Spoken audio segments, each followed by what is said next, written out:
கிறிஸ்துவுக்குள் அன்பானவர்களே, இயேசுவின் நாமத்தில் அன்பின் வாழ்த்துக்கள். கர்த்தர் தாமே உங்களை ஆசீர்வதிப்பாராக. இன்று நம்முடைய தியானத்துக்கு ஆதாரமாய் புலம்பல் எனும் புஸ்தகம் 3ஆம் அதிகாரத்தில் 22, 23 வசனங்களை நான் வாசிக்கிறேன். நாம் நிர்மூலம் ஆகாதிருக்கிறது கர்த்தருடைய கிருபையே, அவருடைய இரக்கங்களுக்கு முடிவில்லை. அவைகள் காலைதோறும் புதியவைகள், உமது உண்மை பெரிதாயிருக்கிறது. இங்கு முடிவிராத இரக்கத்தையும் புதிதாக கிடைக்கிற கிருபையும் தேவனுடைய உண்மை தன்மையையும், தேவன் நிர்மூலமாக்குகிறவர் அல்ல, அவர் ஊண்ட கட்டுகிறவர் என்பதையும், நிர்மூலமாக்குவதற்காக நம்மை அழைத்து வரவில்லை, நம் மீது பெரிய திட்டங்களை கர்த்தர் வைத்திருக்கிறார் என்றும், நம்மை நிர்மூலமாக்கி அழிக்கிறதற்காக தேவன் அழைத்து வரவில்லை, தெரிந்து கொள்ளவில்லை, தாய் வயிற்றில் உருவாக்கவில்லை. அவருடைய சித்தத்தை, அவருடைய நோக்கத்தை நிறைவேற்றுகிறதற்காகவே கர்த்தர் நம்மை தெரிந்து கொண்டிருக்கிறார், அழைத்து வந்திருக்கிறார். என் அன்பு தேவனுடைய பிள்ளைகளே, உனக்கு புதிய மாற்றம் நிச்சயம் வரும். நிச்சயம் உங்களுக்கு புதிய மாற்றத்தை கர்த்தர் தரப்போகிறார். உங்கள் வாழ்க்கையில நீங்கள் எதிர்பார்த்ததை விட ஒரு புதிய காரியத்தை கர்த்தர் செய்ய போகிறார். இந்த புத்தகத்துல, இந்த புலம்பல் புஸ்தகம், துயரத்தின் நடுவிலே நம்பிக்கை தரக்கூடிய மிக முக்கியமான வல்லமையான வசனங்கள் இது. எரேமியா அந்த வசனத்தை மிகுந்த கண்ணீரோடும் வேதனையோடும் உள்ள நேரத்தில் அவர் எழுதுறாருங்க. எருசலேம் அழிக்கப்பட்டிருந்தாலும் அவர் தேவனுடைய கிருபை நினைத்திருக்கிறார். எருசலேம் அழிக்கப்பட்டிருந்தாலும் கர்த்தருடைய கிருபை மறுபடியும் கட்டும் என்று சொல்லுகிறாருங்க. கர்த்தருடைய கிருபை இருந்தா அந்த கிருபையை நம்ம நினைச்சோம்னா போதும், தேவன் மறுபடியும் நம்மை கட்டுவார் என்பதை அவர் சொல்லுகிறார். ஒருவேளை இன்றைக்கு நீங்கள் மனம் உடைந்து போயிருக்கலாம், தோல்வியால் தோண்டு போயிருக்கலாம், ஜபத்திற்கு பதில் வராமல் நீங்கள் காத்து கொண்டிருக்கலாம், ஒருவேளை நீங்கள் புலம்பிக் கொண்டிருக்கலாங்க. ஆனால் இந்த புலம்பல் 3ஆம் அதிகாரம் 22, 23, தேவனுடைய கிருபை புதியவைகள், அவைகள் மறுபடியும் நம்மை கட்டுகிறவைகள், தேவனுடைய வாக்குத்தத்தங்கள் உண்மைகள், தேவன் மகா பெரியவர், அவர் மறுபடியும் நமக்கு புதிய கிருபையை, புதிய பலனை, புதிய ஆசீர்வாதத்தை, புதிய அபிஷேகத்தை கொடுத்து, புதிய ஆவிக்குரிய ஜீவங்களை கொடுத்து, புதிய திட்டங்களை, நோக்கங்களை கொடுத்து மறுபடியும் எழுப்பி நம்மளை கட்டுவார் என்பதை இது வல்லமுள்ள வசனமாய் நமக்குள்ளே கொடுக்கப்பட்டிருக்குங்க. துயரத்தின் நேரத்திலும் உடைந்து போன நேரத்திலும் இந்த வசனம் ஒரு மனுஷனை உருவாக்குகிறதுங்க. ஹல்லேலூயா. கர்த்தருடைய கிருபையினால் நாம் நிர்மலமாக இருக்கிறோம். அவருடைய இரக்கங்களுக்கு முடிவராதுங்க. தேவன் நம்மை நிர்மலமாக்க மாட்டார், அழித்து போட மாட்டாருங்க. இஸ்ரவேல் ஜனங்களை முழுவதும் அழித்து போடல ஆண்டவர். மீதியாக வைக்கப்பட்டிருக்கிறார்கள், பாபிலோன் தேசத்தில் கொண்டு போகப்பட்டவர்கள் இருக்கிறார்கள். அதுக்கு எரேமியா சாட்சி. தேவன் தம்முடைய இரக்கத்தின் ஆழத்தை, இரக்கத்தின் அன்பை, கிருபையின் மகா மேன்மையை, கிருபையின் ஐஸ்வர்யத்தை நமக்கு வெளிப்படுத்துறாருங்க. எந்த சூழ்நிலையிலும் தேவனுடைய கிருபை நமக்கு நிச்சயம் கிடைக்கும் என்பதை ஆண்டவருக்கு வெளிப்படுத்துகிறார். இதுதான் அவருடைய வல்லமை, இதுதான் அவருடைய கிருபையின் வல்லமைங்க. எந்த நிலையில இருந்தாலும் சரிங்க, உடைந்து போய், சிதைந்து போய், அழிக்கப்பட்டு இனி எதிர்காலம் இருக்கிறதா இல்லையா என்று சொல்லி நினைத்து புலம்பும் பொழுது தேவனுடைய கிருபை நம்மை நிர்மலமாக்காமல் மறுபடியும் புதிதாக ஊன்ற கட்டி, கிருபைகளை கொடுத்து, இரக்கத்தை பாராட்டி, தேவன் வாக்குத்தத்தம் பண்ணினவர் உண்மையுள்ளவர், அவர் பொய் சொல்லுகிற தேவன் அல்ல, நிறைவேற்ற வல்லவர் என்பதை நிரூபிக்கிறது. என் அன்பு தேவனுடைய பிள்ளைகளே, மனிதன் பாவம் செய்கிறான் தேவனுக்கு விரோதமாய். மனிதன் தேவனை மறந்து போகிறான், படைத்தவருக்கு விரோதமான காரியங்களை செய்கிறான், தவறி விழுகிறான். ஆனாலும் தேவன் அவனை உடனே அழிக்கவில்லை.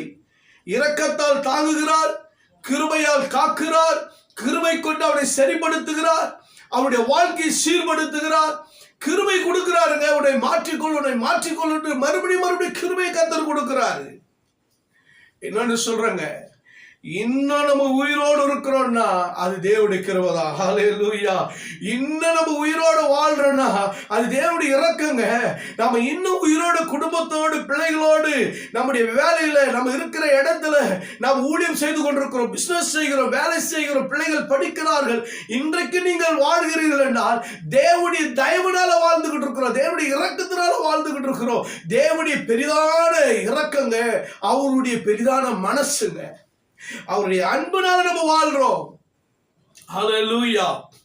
சங்கீதம் 108:3 சொல்லப்படுகிறது, கர்த்தர் இரக்கமும் கிருபை உள்ளவர், நீடிய பொறுமை மிகுந்த கிருபையும் உடையவருங்க. தேவன் இரக்கம் உள்ளவர். மனிதர்கள் இரக்கம் இல்லாதவர்கள், மனிதர்கள் நம்மை கைவிட்டு விடுவார்கள்.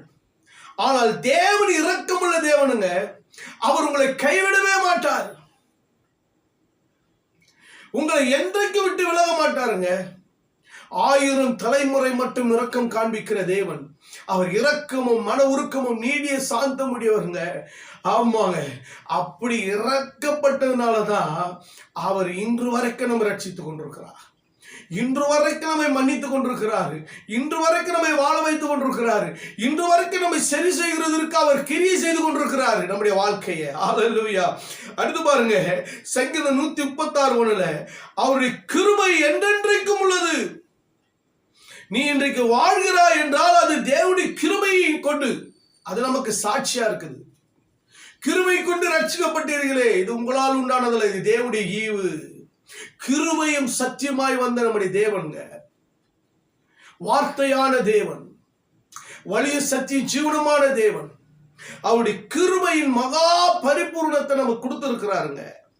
இன்றைக்கு நாம் வாழ்கிறது தேவனுடைய கிருபை, இன்றைக்கு நம்ம வாழ்றது தேவனுடைய இரக்கம், இன்றைக்கு நம்ம வாழ்றது தேவனுடைய கல்வாரி சிலுவையின் சாட்சிங்க. அவர் உயிரோடு எழும்பி நமக்கு கொடுத்த பரிசுத்த ஆவியானவருடைய கிருபையின் சாட்சிங்க. நல்லா புரிஞ்சுக்கொள்ளுங்க. தேவனுடைய கிருபை எப்படி தெரியுமா?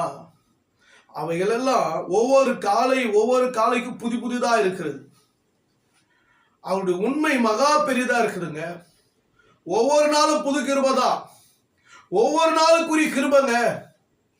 இன்றைக்கு இருக்கிற கிருபை நாளைக்கு கிடையாதுங்க, நாளைக்கு இருக்கிற கிருபை நாளைக்கு கிடையாது. ஒவ்வொரு நாளுக்கும் ஒரு கிருபைங்க. ஆமா பாருங்க, புதிய இரக்கம், புதிய கிருபை, புதிய நம்பிக்கை, புதிய ஆரம்பத்தை தர்றாரு பாருங்க. ஒவ்வொரு நாளும் நமக்காக இரக்கத்தை பாராட்டுறாரு. தவறு செய்யறோம், கீழ்ப்படியாம போயிடுறோம், ஏதோ ஒரு விஷயத்துல நம்ம தவறி விடுகிறோம், இரக்கத்தை கொடுக்கிறார், புதிய இரக்கத்தை கொடுக்கிறார். 2வது கிருபை, புது கிருபை கொடுக்கிறார். என்ன தெரியுமா? விழுந்துடுறோம், பலவீனத்துல விழுந்துடுறோம், சோர்ந்து போய் விழுந்துடுறோம், ஏதோ ஒரு துக்கம் நம்மை ஆழ்த்துகிறது, கிருபை நம்ம தாங்குதுங்க. கிருபையை கொண்டு நம்மை ஆண்டவர் மறுபடியும் உயிர்ப்பிக்கிறார். கிருபை நாவி, விண்ணப்பத்தின் ஆவி நமக்கு கொடுக்கிறாருங்க. புதிய நம்பிக்கை கர்த்தர் கொடுக்கிறார். இந்த வசனம் ஒரு புதிய நம்பிக்கை கொடுக்குதுங்க. இனி நிர்மலமாக்க மாட்டாருங்க, மறுபடியும் கட்டி எழுப்புவார், மறுபடியும் சீர்படுத்துவார், மறுபடியும் ஸ்திரப்படுத்துவார், மறுபடியும் உங்களை பலப்படுத்துவார், மறுபடியும் படுத்து இருக்கிறவங்களை எழுப்புவாருங்க. 38 வருஷமா வியாதிஸ்தனுக்கு இருந்த நம்பிக்கை யாராவது ஒருத்தர் கொண்டு போய் விட மாட்டாங்களான்னு 38 வருஷமா அவனை கொண்டு போய் ஒருவர் இல்லைங்க, அவனுடைய நம்பிக்கை இருந்தபடினால ஆண்டவரை கேட்டார், சுகமாக விரும்புகிறாயா? அவனுக்குள்ள இருந்த நம்பிக்கை, ஆமாண்டவரை என்னை கொண்டு போய் விடுகிறதற்கு ஒருவரும் இல்லைன்னு சொன்னான். எலும்பி நடந்தாங்க. புதிய நம்பிக்கை அவனுக்கு புதிய வாழ்க்கை கொடுத்ததுங்க. புதிய நம்பிக்கையோடு இருங்க, உங்களுக்கு புதிய வாழ்க்கை இருக்கு, புதிய எதிர்காலம் இருக்குங்க. புதிய ஆரம்பத்தை தருகிறவர். அல்லேலூயா. புதிய ஆரம்பத்தை தருவாருங்க. இன்றோட முடிஞ்சிராது உன்னுடைய வாழ்க்கை, இன்றோட முடிஞ்சிராது உங்க ஊழியம், இன்றோட முடிஞ்சிராது உங்க பிசினஸ், இன்றோட முடிஞ்சிராது உங்க வேலை, இன்றோட முடிஞ்சிராதுங்க உங்களுடைய பிள்ளைகளுடைய திட்டங்கள் நோக்கங்கள்லாம். ஒரு தடவை ஃபெயில் ஆயிட்டேன்னு நீ முடிவு பண்ணிடாதீங்க. தேவன் முடிஞ்சதுன்னா தான் முடிவு. நல்லா புரிஞ்சுக்கிடுங்க. தேவன் முடிஞ்சிட்டுன்னா தாங்க உங்களுக்கு முடிவு. தேவன் முடிஞ்சிட்டுன்னு சொல்லலையே. அப்படி சொல்லாதனால தான் இன்னும் உனக்கு வாழ்க்கை இருக்கு, இன்னும் உனக்கு எதிர்காலம் இருக்கு, இன்னும் உனக்கு ஆசீர்வாதம் இருக்கு, இன்னும் உனக்கு நன்மை இருக்கு, இன்னும் உங்களுக்கு சுகமுள்ள வாழ்க்கை இருக்குங்க. நேற்று தோல்வி இன்று எதிர்காலத்தை தீர்மானிக்காது. நேற்று தோல்வி அடைச்சிங்க, இன்றைக்கு எதிர்காலத்தை தீர்மானிக்காதுங்க. இன்றைக்கு புதிய ஆரம்பத்தை தரும். அல்லேலூயா. புதிய ஆரம்பங்க. அந்த ஆரம்பம் உங்களை வெற்றியில கொண்டு போய் நிறுத்தும். அந்த ஆரம்பம் உங்களுக்கு ஒரு மகிழ்ச்சி கொண்டு போய் நிறுத்தங்க. 400 வருஷம் அடிமைத்தனங்க. ஒவ்வொரு நாளும் தோல்வியை கண்டாங்க. ஆனா தேவன் இறங்கி வரும் பொழுது, மோசே அனுப்பின பிறகு அவர்கள் நேற்று போல இல்லைங்க, புதிய ஆரம்பத்தை கர்த்தர் கட்டளையிட ஆரம்பித்தார். அவர்கள் நடக்க ஆரம்பித்தார்கள், பிரயாணம் பண்ண ஆரம்பித்தார்கள். அவர்களுக்காக செங்கடல் வழி கொடுக்க ஆரம்பித்தது. வனாந்திரத்தில் அற்புதத்தை காண செய்தார்கள். யோர்தான் 2 பிளக்க செய்தது. எரிகோ இடிந்து விழுந்தது. ராஜாக்கள் தோற்று போனார்கள். ஆரம்பத்தை துவங்கினவர் முடிக்கிற வரைக்கும் அவர்களை ஜெயிக்க வைத்துக் கொண்டே இருந்தார். தோல்வியை கண்டவர்களும் உண்டு. ஆனால் உன் மீது இருக்கிற கிருபை உன்னை ஜெயிக்க வைத்துக் கொண்டே இருக்கும். ஹல்லேலூயா. ஹல்லேலூயா. ஏசாயா 43:19 இதோ நான் புதிய காரியத்தை செய்கிறேன். அவர் புதிய காரியத்தை செய்கிறவருங்க. புது கிருபையை மட்டும் கொடுக்கிறவர்ல, சகலத்தை புதிதாக்குறவர். அல்லேலூயா. நம்ம மேல் வைத்த கிருபை பெரியதுங்க, நம்ம மேல் வைத்த தயவு பெரியதுங்க, நம்ம மேல் வைத்த அன்பு பெரியதுங்க. அவர் ஒரு நாள் உங்களை கைவிட மாட்டார், ஒரு நாள் உங்களை விட்டுவிட மாட்டாருங்க. உங்களுக்குரிய கிருபையில் அவர் கொடுப்பார், உங்களுக்குரிய ஆசீர்வாதத்தை அவர் கொடுப்பார். ஆமென், ஆமென், ஆமென். பாருங்க, அவைகள் காலைதோறும் புதியவைகள், புதியவைகளை செய்யறாருங்க. என்ன முந்தினது பழமையானதெல்லாம் விலக்கிட்டு கர்த்தர் புதிய காரியத்தை உங்களுக்கு செய்ய போறார். நீங்க இதுவரைக்கும் கண்டிராத ஒரு அற்புதம் நடக்க போதுங்க. வனாந்திரத்தில் வழியை உண்டாக்குவார், அவாந்திர வெளிகளை ஆறுகளை உண்டாக்குவார். இதுவரைக்கும் நீங்கள் பார்க்காத அற்புதங்களை, அதிசயங்களை உங்கள் வாழ்க்கையில நீங்கள் பார்ப்பீர்கள். யோசுவா சொன்னார், இதுவரைக்கும் இந்த வழியா நீங்கள் கடந்து போனதில்லை, இதுவரைக்கும் நீங்கள் கடந்து போனதில்லை. உங்களை பரிசுத்தம் பண்ணி கொள்ளுங்கள். இன்னும் 3 நாளைக்குள்ள இந்த யோர்தானை கடந்து போவீர்கள். கர்த்தர் சொன்னபடியே அவர்கள் யோர்தானை கடந்து போனார்கள். காரணம், ஜீவனுள்ள தேவன் அவர்களுக்கு முன்பாக போனார். கர்த்தருடைய உடன்படிக்கை பெட்டி அவர்களுக்கு முன்பாக கடந்து போனது. உடன்படிக்கை பெட்டியின் ஜீவனுள்ள தேவன் அவர்களுக்கு முன்பாக கடந்து போகும்போது யோர்தான் 2 பிளந்ததுங்க. இதுவரைக்கும் காணாத ஒன்றை கண்டார்கள். புதிய காரியம். இதுவரைக்கும் காணாத ஒரு வழியை அவர்கள் கண்டு அந்த புது வழியாய் அவர்கள் கடந்து போனார்கள். அவருக்காய் திறக்கப்பட்டு புது வழிங்க. இதோ திறந்த வாசலை உனக்கு முன்பாக வைத்திருக்கிறேன். என் தேவன் உனக்காக திறக்கப்படாத வழிகளை, புதிய ஒரு வழியை கர்த்தர் திறக்க போகிறார். புதிய காரியத்தை செய்ய போறாருங்க. உங்களுடைய ஊழியத்துல செய்வாருங்க, உங்களுடைய பிசினஸ்ல செய்வார், உங்களுடைய வேலையில செய்வார், உங்களுடைய குடும்பத்துக்கு செய்வார், உங்கள் பிள்ளைகளுக்கு செய்வாருங்க. இனி நீங்கள் எதிர்பார்க்கிறதை விட கர்த்தர் மேலானதை செய்ய போறார். ஹல்லேலூயா. அடுத்து, தேவன் உண்மை உள்ளவருங்க. தேவன் பொய் சொல்ல மனிதன் அல்லங்க. அவரு என்னாகும் 23:19 அவர் பொய் சொல்லுகிற தேவன் அல்ல. 1 கொரிந்தியர் 1:9 அவர் உண்மை உள்ளவர். எந்த மனுஷனும் பொய்யன், அவர் சத்தியபரர். சொன்னதை செய்வாருங்க. கர்த்தர் ஆபிரகாமுக்கு சொன்னதை ஒரு வார்த்தை கூட தவறி போலங்க, உண்மையாய் நிறைவேற்றி முடித்தார். தாவீதுக்கு சொன்னதை, அவர் வார்த்தையால் சொன்னதை கரவித்தினால் நிறைவேற்றி முடித்தார். உண்மையுள்ள தேவனுங்க. அல்லேலூயா. அவர் உண்மையுள்ள தேவனா இருக்கிறார். உன் வாழ்க்கையில எப்பொழுதும் உண்மையா இருக்கிறாருங்க. அவரு வார்த்தையில உண்மையா இருக்கிறாரு, கிரியை செய்கிறதுல உண்மையா இருக்கிறாரு, செயல்படுகிறதுல உண்மையா இருக்கிறார். அவருடைய அன்பு உண்மையா இருக்கிறது, அவருடைய இரக்கம் உண்மையா இருக்கிறது, அவர் உனக்குள் வாழ்கிறது உண்மைங்க. அவர் சொன்ன சத்தியத்தெல்லாம் நிறைவேற்றுகிறதுல உண்மைங்க. உங்க வாழ்க்கையை அவர் ஆசீர்வதித்து உயர்த்தணும்னு நினைச்சு அவர் இறங்கி வந்து இருக்கிறாருங்க. அது உண்மை. உங்களுடைய வாழ்க்கையில் இருக்கிற எல்லா தரித்திர சாபங்களெல்லாம் அழித்து போட்டு உனக்குள்ளாக இருக்கிற தடைகளை கர்த்தர் சுட்டரித்து போட்டு உன்னை மேன்மைப்படுத்த நினைக்கிறார். அது உண்மைங்க. அது உண்மை. தாவீதுக்கு கர்த்தர் உண்மையா இருந்தாங்க. ஆபிரகாமுக்கு கர்த்தர் உண்மையா இருந்தார். பிதாவாக்கி தேவனுக்கு இயேசு கிறிஸ்து உண்மையா இருந்தாருங்க. பிதாவும் உண்மையா இருந்தாருங்க. உங்களுக்கு உண்மை உள்ள தேவனா இருப்பார். அவர் சொன்னதை நிறைவேற்றுவாருங்க. என் அன்பு தேவனுடைய பிள்ளைகளே, ஒவ்வொரு வீடியிலும் தேவன் உனக்காக புதிதானவைகளை திறந்து கொடுப்பார். புதிய கிருபைகளை கர்த்தர் கொடுப்பார். நேற்று தோல்வியா இருந்தால் இன்று தேவன் உனக்கு புதிய ஆரம்பத்தை தர முடியும். அதை ஜெயமாய் தர முடியுங்க. என் அன்பு தேவனுடைய பிள்ளைகளே, கிருபை நம்மை காக்கிறது. நாம் தகுதி அல்லாமல் இருந்தோம். ஆனால் கிருபை நம்மை தகுதிப்படுத்தி இன்று வரைக்கும் நம்மை நிற்க வைக்கிறது. கிருபையால் நிரப்பப்பட்டிருக்கிறோம். இரக்கத்துக்கு முடிவில்லைங்க. தேவன் சோர்வடையவே மாட்டாருங்க. மன்னிக்கிறதுக்கு சோர்வடைய மாட்டாரு. உதவி செய்கிறதுக்கு சோர்வடைய மாட்டாரு. உங்களோடு கூட அவர் கிரியை செய்து உங்களை வழிநடத்துகிறதுல சோர்வடைய மாட்டாரு. நீங்க எப்பெல்லாம் ஜெபிக்கிறீங்களோ, எப்பெல்லாம் அவர் சபத்துக்கு போறீங்களோ, உங்களுடைய ஜெபத்தை கேட்க அவர் சோர்வடைய மாட்டாருங்க. எப்பொழுது 24 மணி நேரமோ எப்பொழுது நம்மளை கண்காணித்து கண்மணி போல பாதுகாத்து நம்மோடு கூட இருந்து நம்மை நடத்துகிறதுல அவர் சோர்வடைய மாட்டாருங்க. அவர் நம்மை பலப்படுத்துகிறவர். ஒவ்வொரு நாளும் புதிய ஆரம்பத்தை தேவன் தருவார். நேற்று நடந்ததை போல அல்ல, இன்றைக்கு புதிதானவை தருவார். அதே போல நேற்று உன்னை நிராகரித்தார் இருப்பார்கள், உன்னை தள்ளி இருப்பார்கள். ஆனால் இன்று அதே இடத்துல கர்த்தருக்கு புதிய ஆரம்பத்தை கொடுப்பார். ஒருவேளை நேற்று உன்னை நிர்மலமாக்க நினைத்து இருப்பார்கள்.